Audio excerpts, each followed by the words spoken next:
లక్షల కోట్లు దోచుకు తింటున్నారు. మునుగోడు ఎమ్మెల్యే కోమటిరెడ్డి రాజగోపాల్ రెడ్డి. కాంగ్రెస్ పార్టీకి పోయినా కూడా ఒక్క పైసా కూడా రావట్లేదు. పోచారం శ్రీనివాసరెడ్డి. నాకు రేవంత్ రెడ్డి నాయకత్వం కంటే రాహుల్ గాంధీ నాయకత్వం ముఖ్యం. జగ్గారెడ్డి. ఇట్లా కాంగ్రెస్ పార్టీలో ఉన్న ఈ రెడ్లు సొంత ప్రభుత్వం పైన విమర్శలు చేస్తూ ఉన్నారు. అయినా కూడా వీళ్ళకు ఒక్క షోకాజ్ నోటీస్ కూడా రాదు. వీళ్ళు ఇంత స్వేచ్ఛగా ఎందుకు మాట్లాడుతున్నారు విత్ ఇన్ ద పార్టీ అంటే వాళ్ళకి తెలుసు, కాంగ్రెస్ పార్టీ రెడ్ల పార్టీ అంటే మన పార్టీలో మనం ఏదైనా మాట్లాడుకోవచ్చు. మరి వీళ్ళ మీద క్రమశిక్షణా చర్యలు ఎందుకు తీసుకోవట్లేదు? పోచారం శ్రీనివాసరెడ్డి మొన్న ఆయన మారని పార్టీలు లేవు, టీడీపీ, కాంగ్రెస్, టీఆర్ఎస్, కాంగ్రెస్ మళ్ళీ నెక్స్ట్ టీఆర్ఎస్. కొడుకు బెర్తు కన్ఫామ్ కానట్టున్నది, వచ్చే పైసలు రానట్టున్నాయి. కాంగ్రెస్ పార్టీలో ఉన్న రెడ్లు ఇష్టానుసారంగా ఏది పడితే అది మాట్లాడొచ్చు.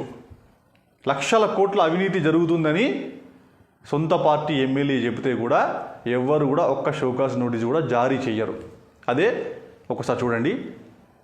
ఎమ్మెల్సీ తీన్మార్ మల్లన్న బీసీల సమగ్ర కుల జనగణన తప్పుల తడకగా ఉంది, బీసీ జాతుల కోసం ఇది ఉద్దేశించింది, బీసీలకు అన్యాయం చేస్తూ ఉంది కాబట్టి ఈ ప్రతులను నేను కాలబెడతా అని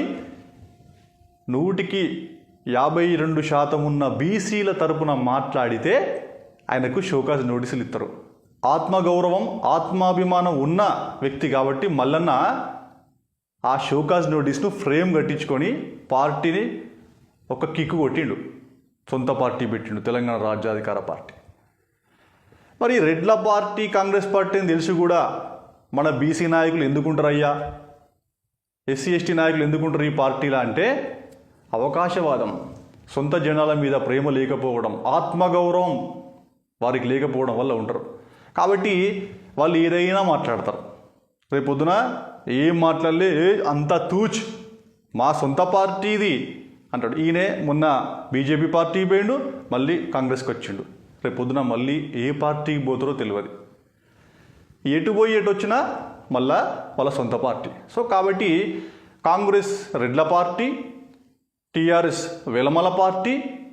కాబట్టి బీసీ పార్టీ ఎదురా అయ్యా అంటే ఒక్కటే ఒక పార్టీ ఉన్నది, తీన్మార్ మల్లన్న పార్టీ, తెలంగాణ రాజ్యాధికార పార్టీ. కాబట్టి కాస్త ఆత్మగౌరవం ఉన్న ప్రతి ఒక్కరు కూడా మన పార్టీ ఏదో గుర్తించాలి.